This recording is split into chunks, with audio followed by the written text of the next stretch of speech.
Oh, you've got a lot of thoughts, a lot of concerns. Let's dive into some of them. The cost of parts are outrageous. My airplane's been grounded for so long. I can't believe they won't let me use a regular automotive style switch. Do we really think that these companies are making things on a standalone production line? It's probably an automotive part. The airplane's been grounded for so long. Yeah, I found a little corrosion. Does this thing need to be certified? I really don't know how to get this part installed. I really wish I can get some help from the FAA. I haven't been able to get anybody on the phone. Where is the FAA? Are they responsible for helping us to save General Aviation? Your frustration is real, but I've got bad news. No one's coming to save you. Then what can I do? Save yourself.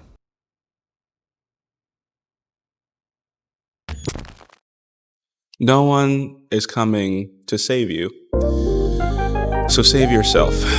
Welcome back. If you're new here, my name is Jawanza. I am the creator of the Open Source GA channel, a channel where we talk about all kinds of cool aviation-related topics, including the one that we're going to get into today. I want you to stop what you're doing, hop down into the comments, say who you are, what you're working on, what you hope to get out of this channel, perhaps. Go take a look at the other videos and see what we've put together and help us build or continue to build the greatest aviation community on YouTube, alongside a ton of other creators that are now making premium YouTube content that you get to consume for free. Just remember that. After that, go ahead and subscribe and like the video, because that is one of the best ways to help me get the word out, build the community, find more people that can add value to the community. We really just want to share everything that's up here with all of you, and that is, that's the goal. If you've been here before and you've been hanging out for quite some time, the OG folks that have been out there, welcome back. It's good to see you. I'm hoping that you're doing fine. I'm hoping that your December is wrapping up nicely. I hope that those projects that you've started earlier in the year are getting close to done, or if they're rolling over into next year, I hope you've made a plan to complete those projects on time. If you haven't bought an airplane yet, we're not going to get into that. I'm going to guilt you at some other time, but this was the year that you said you were going to buy an airplane. 2026 is coming up really, really quickly. Anyways, what I am going to get into today is a little bit different. We're just going to talk through some stuff instead of doing an actual experiment. I'm just going to talk you through an idea that I've been having. And you've seen these ideas on the channel before, but I'm going to take the time now to just do the word dump and figure out where we're going with all of this stuff. I have the exhaust system from an IO 520 that came off of a Beechcraft Bonanza V-tail, just like mine. But my airplane has the IO 470.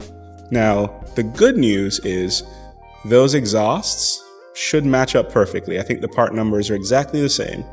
So what I have now is a spare set of exhausts that are sitting on the shelf back there, and I have one right here in front of me. And what I'm going to do eventually is use some modern tools to get some measurements off of this exhaust. The reason I'm going to do that is not because I want to make my own exhaust, but there might be at some place or some point in the future where I can't find a replacement, or the repair is going to be really aggressive, so it's easier to chop it up and then weld something onto it, work with a engineering firm or a welding firm to do it the right way. But I need the information. I need the data. Data is gold when it comes to keeping old airplanes up and flying, because you get the raw stuff. And it's not the drawings from the manufacturer, it's the stuff that we are going to provide for ourselves. Because just like the intro to the video, no one's coming to help you. So help yourself, save General Aviation in the way that you know how to do. Do it yourself. You've worked too hard, you've saved too much money, you've bought the airplane, you got your pilot's license, and now they're telling you your airplane's grounded because of a small issue, or the welder that you need to do that specific weld is 1,000 miles away, but the guy down the road is actually just as good as that other guy. We're going to have to find clever solutions within the regulations. We're going to stay legal to help ourselves, to solve these problems for ourselves. Now, here's an academic exercise for you. I'm going to have you go on Google and type in NORSEE, Norsee. It's the non-operationally required safety enhancing equipment or something like that. I don't have it in front of me right now, but in essence, NORSEE is a way that the FAA has said to us, well, you can enhance safety on your airplane. You can do things to your airplane if it's going to enhance safety, and I'm going to give you this pathway to get it certified or approved. It's not an STC. It's not as onerous as an STC. There's not as much work to do as an STC. But NORSEE is a way that the FAA has handed us, a thing that the government of the United States has handed us, and there might be a version of that out in Canada. I was listening to Glenn talk about what it's like to do this on his airplane up in Canada. And I'm sure there are parallels there, but there's a lot that we can do with the stuff that's already been handed to us. So go ahead and read up about NORSEE. It's you adding something that is a safety enhancing improvement to your airplane that if it breaks, your airplane will still function just fine. It'll keep flying just fine. You can lose the battery in the thing, or the thing can fall off the chair or disconnect from whatever, and it's not going to affect the success of your flight or the safety of your flight. So there's a lot of stuff that we can do there. The other thing you're going to look up, and I really do want you to do this because I'm not going to sit here and give you the exact definition. I want you to go out and read these things for yourselves, just like I sit down and read regulations for myself and then try to reverberate or regurgitate those to you. I'm going to have you go online and look up VARMA, V-A-R-M-A. It's the Vintage Aircraft Reproduction something. It's essentially saying that you have an old airplane, you might not be able to find parts for that old airplane, and you can substitute those old parts with modern parts that are as good or maybe even better. So again, the FAA, the government, who's not exactly coming to save us, has already given us that tool as well to replace very specific things. And under those VARMA guidelines, there's a list of stuff that you could probably put on your old airplane that will just fit the bill. It could be relays or contactors or what switches, whatever it is. So in my mind, the government, the FAA for us here, our certification or certifying authority, is saying to us, here's some tools. I know it's not perfect, but here are some tools because your airplane's getting old and we don't want to sit there and help you certify every single screw, every single bolt, every switch. We don't have time. They're moving on to bigger and better things. They're trying to keep passengers safe in airliners, trying to reform the airspace around us, trying to integrate unmanned aircraft into the national airspace system. So they're overwhelmed. So you're going to do some research on NORSEE. You're going to do some research on VARMA. And then you're going to understand that there are people out in the world called DERs, Designated Engineering Representatives. These are people who are specifically trained and authorized by the FAA to act, on their behalf and help you do the thing that you want to do. So you can go out and find a DER and say, hey, I've wanted to put a thing on the top of my airplane. It could be a camera, or I need to design a repair for this rib that's in my wing, kind of like Russ is facing right now. You reach out to a DER, and under their specific authorization or their area of expertise, they will be able to, or may be able to, provide some help to you that the FAA just doesn't have the time to provide. So a DER, for example, you can have a structures DER. So that person is John Doe, structures DER. Cool dude. I just made him up, but I assume that he's a cool dude. Or Jane Doe, electrical DER. Cool gal. Really, really like what she does. I don't know, making this stuff up. This is an academic exercise for you. If you have something that you want to modify on your airplane and it requires electricity, and it changes the type design of the airplane, so it really modifies the way that the airplane works, then you're going to have to reach out to Jane Doe, electrical DER, and tell them, here's my plan. And you have to come correct, right? You've got to come with all of your ideas and all of your hopes and dreams written down on paper and say, I'm here right now. I want to get over here with your help. The structures DER could help you maybe replace a bushing that you could no longer find, or fix a crack in a part, a component on the airplane, they're responsible for helping you look up the regulations to ensure that you can actually do those things and do them legally. They are the FAA, but they're also just a person like you and I that you can go have a conversation with. Now, it's a part of their professional life, so you're not doing this for free. But most DERs that I've worked with will look at the overall scope of what you're trying to do and then suggest what the pricing is, knowing how much or how little they will have to be involved. So we've started with NORCE, cool, you know about that. VARMA, cool, you know about that. DERs, you know about those. And they're all around the United States. So go look up a DER if you want to do a modification that rises above the level that your A&P can sign off on. Now, while we're talking about all this stuff, it's really important to delineate between something that's easy so that you can do it in your own hangar and then something that's difficult. In the FAA's world, that is the difference between a minor alteration and a major alteration. Now, there's an AC, an advisory circular, that will give you the definition of minor and the definition of major. There are also regulations that talk about what's a major and what's a minor as well. And there's some ACs that give you specific examples about what is a minor alteration and what is a major alteration. But in your mind, you can go in and do a very simple litmus test, a very simple test to prove to yourself whether what you're doing is major or whether what you're doing is minor.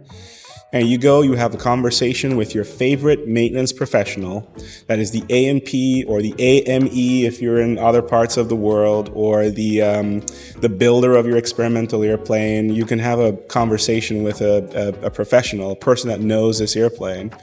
And in the certified world, because I convoluted, I really confused you right now. We were talking about certified airplanes. Experimental airplanes don't typically have these problems. They can go do whatever they want to do within the common industry standards. But certified airplanes, you'll talk to your maintenance professional. You'll say, "Hey, maintenance professional, first of all, happy holidays. I hope that your family is doing well, and I really hope that the tire on the back of your car, when you had a flat tire the other day, I really hope it wasn't too difficult for you to change it, because these people are human. So we're going to treat them as such. And then we're going to get into business. We say, I have a thing. I want to modify or change or fix this thing. Can we do that together?" And you and your maintenance professional, working as a team, are going to go down the path of thinking about these things as whether it's a minor modification, so it just needs a simple logbook sign off, or if it's a major alteration that needs more documentation and more proof, or FAA Form 337. We'll talk about the 337 at some other time. This is academic in nature. You can go do some research on what I'm talking about. Now, let's say you want to add a outside air temperature probe under the wing of your airplane. You and your A&P might be able to just go and find a really clever spot under the wing of your airplane and drill a nice simple hole. Whether that is a minor or a major comes down to where that hole is and what the effect is of drilling that hole. Is it going to change the performance characteristics of the airplane by putting that OAT probe there? Is it going to affect the way that you can safely continue to fly the airplane? Does it change the weight and balance? Is it affecting the flight controls in any way at all? So if you drill that hole and all of a sudden you accidentally drilled into your aileron bell crank, or maybe that hole suddenly introduces flutter or vibrations into your wing because it's changing the way the airplane flies, and it might not be a simple minor modification. It might actually raise to the level of a major modification. But for the most part, A&Ps are really clever in using the ACs, like AC43 insert dash number here, to figure out whether there's already an approved mechanism to do the things that they need to do, and whether it's going to be a major or a minor. So have those conversations early. Write your work plan down on paper. Take photos from the internet that you've seen of somebody else doing this modification. Reach out to that person on Facebook or the forums if you can, and say, how did you do this mod? How did you approve it? Which DER, which 337 did the FAA sign off on it? because you can use their now approved data, since they've already done the modification, to help justify your modifications. So no one's coming to save you. Save yourself. We've got to do some of these small things. Now, here's the other part of the conversation. We have some amazing tools that are available to us, to you and I, right now, to do a lot of the work that has been long forgotten. And what I mean by that is 3D scanning, calipers, cameras, bathroom scales. We've got tools that you can go out and buy right now on Amazon, or even buy on eBay used, or brand new from the manufacturer, that will help us to solve some of the problems that we're having. But only if we understand those other things that we've already talked about. So, NORSI, Varma, who a DER is and what they do, how to justify whether something is a major or a minor alteration. You have to understand those principles before we go into, grabbing 3D scanners and replicating all the kinds of stuff, right? So what I'm going to eventually do is break down each one of those topics into its own explainer video and go through it piece by piece, step by step, so that we could really talk about the nuances of each one, the things that are introduced in Varma, in NORSI, maybe even Mosaic, and the things that it will allow us to do on small airplanes. There's a bit of a role to play, or Mosaic plays a role in the overall management and maintenance of old small airplanes. So we're going to get into all those specifics, but I need you to go do this academic exercise, because no one's coming to save you. So you've got to save yourself. I hope that this gives you enough energy to go out there and get smart on some of these things, so that when I talk about them in future videos, you're already kind of informed and made your own opinion. Actually, it's just fact at that point, because NORSI is what NORSI is. Go actually read it. Don't take the word of the guy on Facebook that said, oh, this is horrible, you can't do this, it's so much work, blah, blah, blah. Those people typically don't know what they're talking about. They've copied and pasted their opinion from somebody else. So go out, read up on those things, read up who a DER is, read up what Varma is, read up what NORSI is, understand what the difference is between a minor and a major alteration, and then we will take the discussions from there, because we have to save ourselves. We're getting to the point right now in general aviation where everything is a hindrance, everything comes with bad news, and it doesn't seem as if anyone's trying to actually break out of that and give you more good news.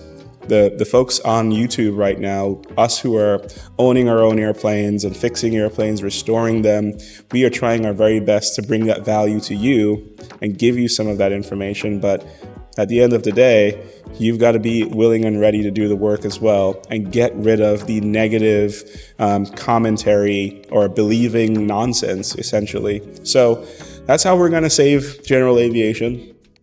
Well, that's one of the ways we're going to save general aviation. But I need you to come with the information and the know-how and the knowledge up front, so that we could have productive conversations moving into the future. All right? So Varma, NORSI, DERs, the difference between minor and major. Go look those things up. Also have a conversation with your A&P and tell them that this is what you're doing, so that they can join the conversation and they can get some benefit out of the discussion points as well. Okay, that was a lot of talking. I hope that you are doing well. Again, the world is an interesting place right now. There's a lot going on. Please be safe. Please look out for each other. Please, ask that question to that person that you've been putting off for a while. Hey, are you okay? I mean, just go and do that. Let's keep making this the best aviation community on YouTube. All right, I'll catch you later. No one's coming this up. Bloopers.